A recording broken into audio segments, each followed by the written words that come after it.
Hi, everybody. I'm Bill Sanders, and this is Watch Art Sci, the art and science of watch collection. Today, what I want to do is to talk about what I consider to be the finest watches in the world. Now, most of these, and in my case, all of them except one, uh, not affordable, okay, by any stretch of the imagination. But that's okay because we can learn something about why they're great watches and see if we can talk someone into having ones like them we can afford. Okay, so let me start off. I went through all of the watches and I thought I gotta have one that's my very favorite. And it turned out to be one that I was surprised to find. I thought it was going to be something else, and I was looking at it. Nah, I'd rather have this one. And this is the Andreas Strehler Sauterelle.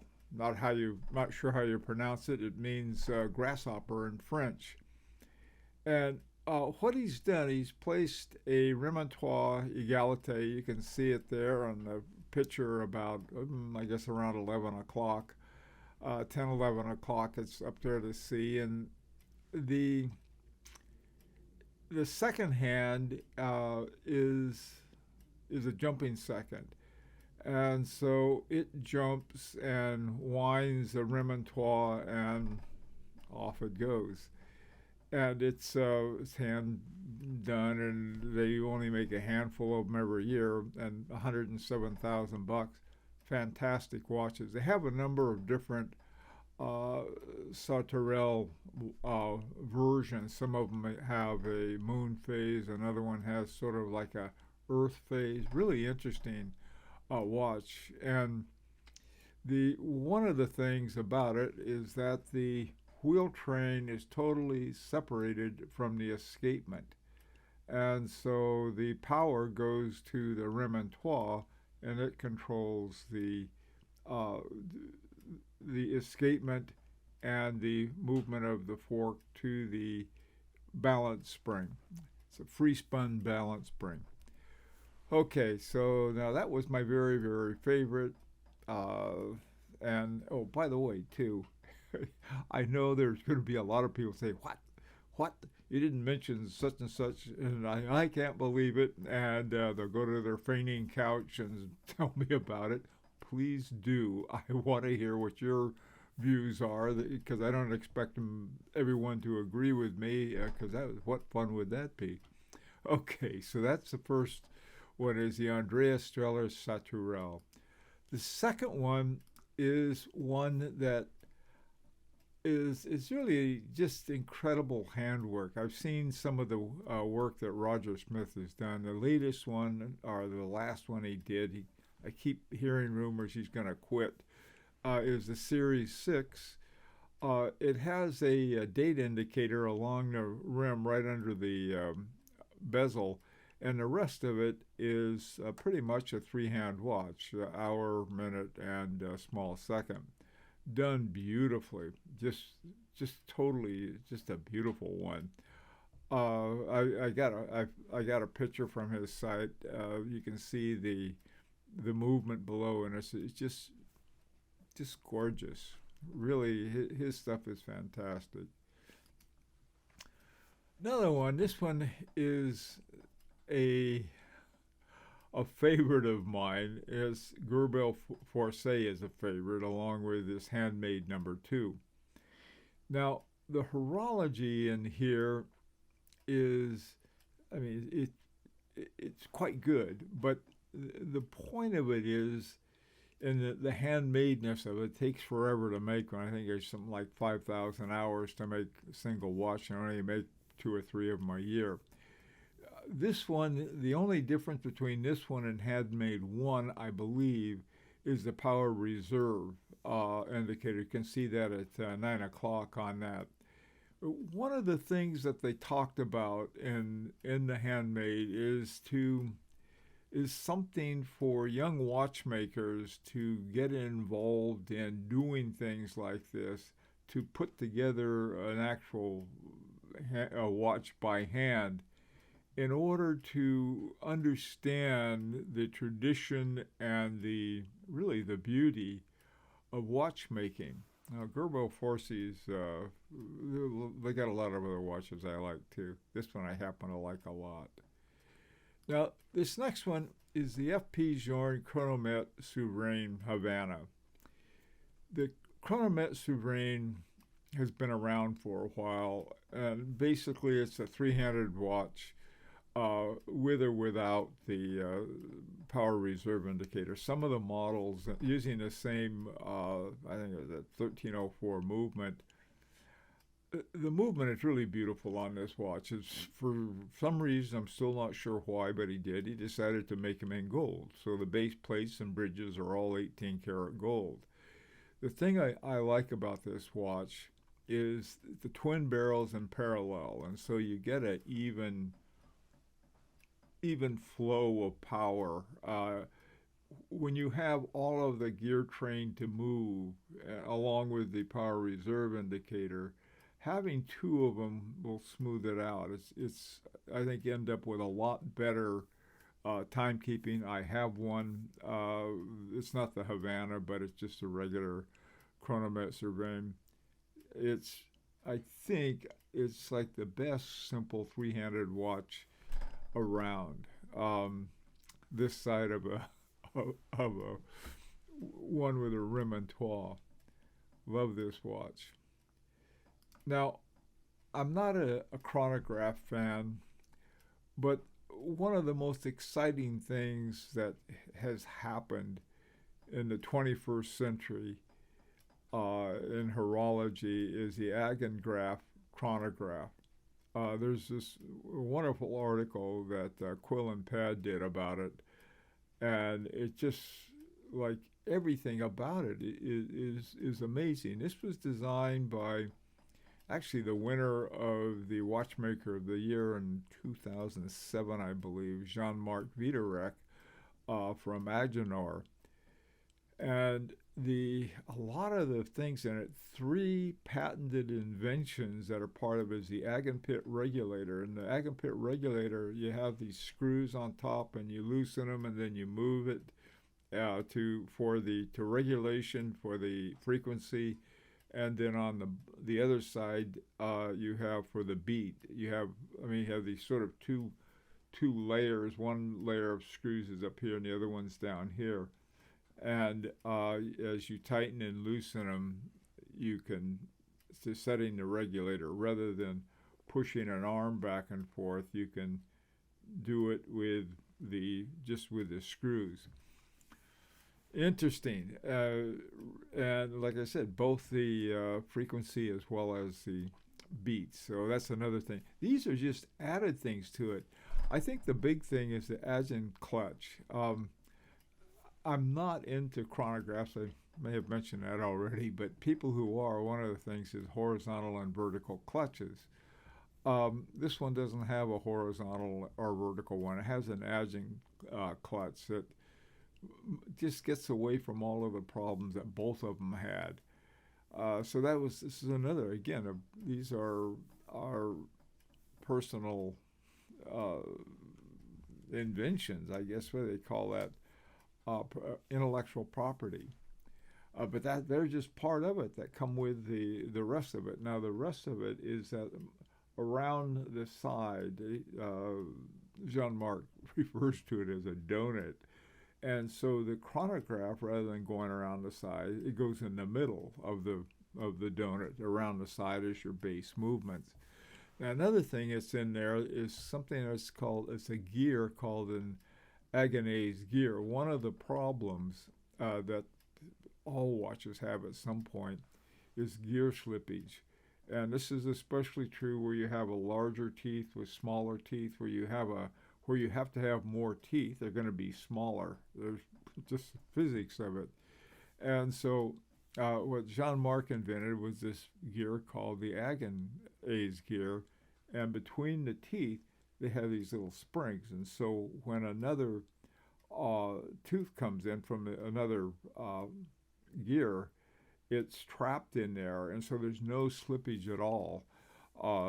And anyway, it's really something. But now, this is not a watch, obviously, but it is really a revolutionary movement for chronographs. And so, if you're looking for the watches, 4 watches that I know of right now have them.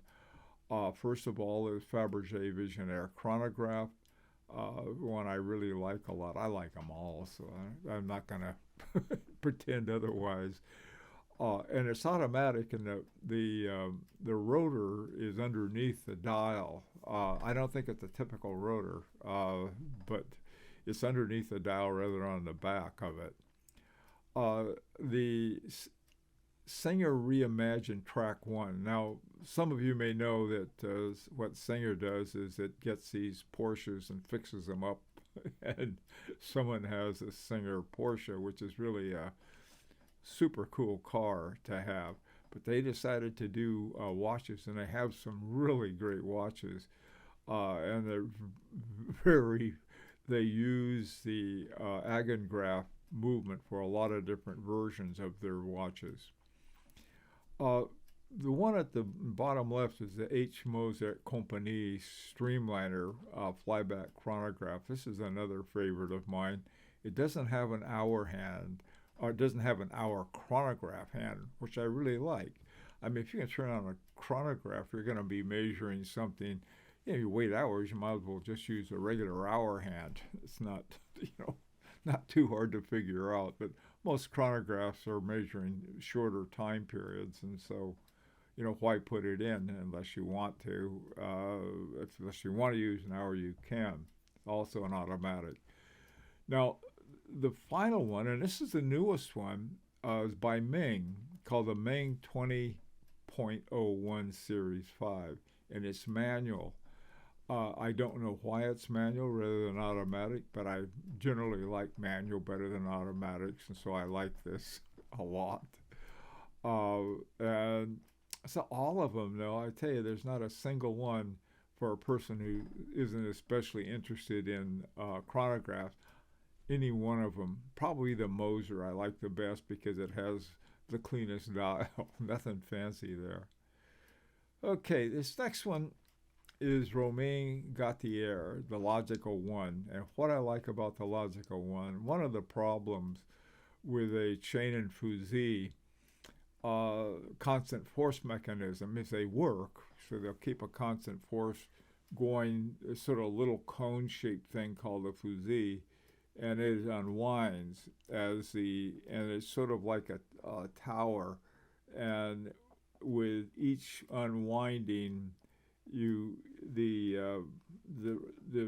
pressure on the chain increases because the little fusee tower increases in size. Now, what Romain Gauthier did with Logical 1, instead of using a fusee, used a snail cam. And a snail cam is really interesting. Same way, you sort of have a, sort of like this, and it goes, I can't do it with my hands too well. Let's see if I got one hanging around here. It ran off my my snail cam, but just imagine a snail. And as you go around, it gets bigger and bigger. And then when you come back, it goes down, and then it goes around again. Well, he figured that out. You can see the picture of it there. This is another watch I just crazy love to have. These things, though, are pretty expensive, so I have to just sort of watch like the rest of us, I guess. Now, this next one, this is like one I think it's the bargain basement 66,000. There's another watch I really like by Moritz Grossmann called the Hamatic. And what the Hamatic does is that it uses this hammer thing that moves back and forth like a pendulum, like in an old-fashioned clock. And it's this little thing goes back and forth. And as you move around like a rotor, but instead of a rotor, it's this Hamatic.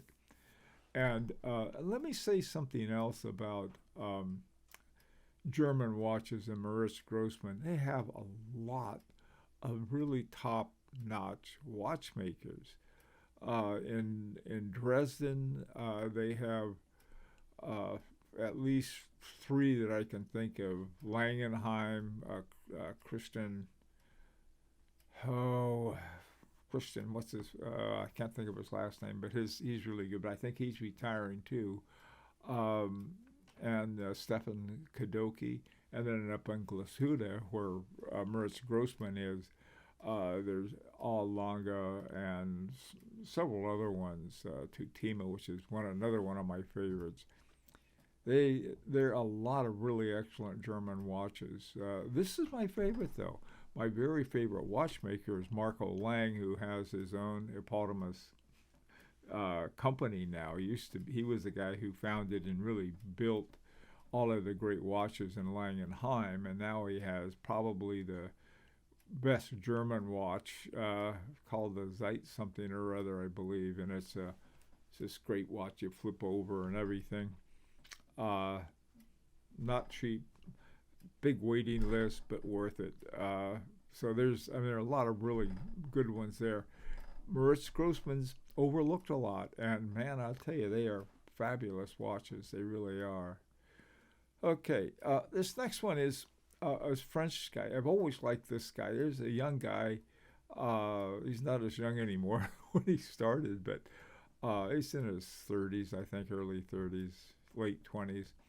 Name is Brivet-Naudot, and his stuff is all handmade. Now, he doesn't have a lot of variety right now, but this looks like something you could probably see in Abraham Breguet's workshop. Just beautiful stuff.